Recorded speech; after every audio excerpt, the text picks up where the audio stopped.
how to update AirPods Pro and Max firmware. Hello everyone, welcome back to our channel.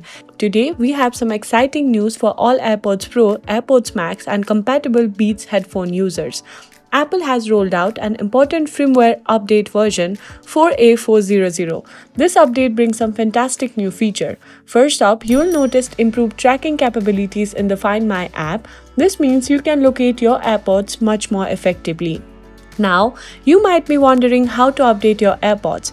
Here's what you need to do. First, you need to hover over to your Settings app. Once you are here, you need to go ahead and tap on Wi-Fi. And you need to ensure that you are connected to a stable Wi-Fi network. You cannot force the update, so make sure that you are connected. Next, you need to go ahead and place your AirPods inside their case and just give it a few minutes.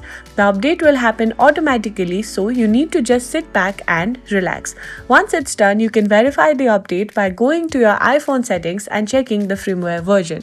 And that's it for today. I hope you find this video helpful. If you did, please give us a thumbs up, subscribe to our channel, and I'll see you in the next video.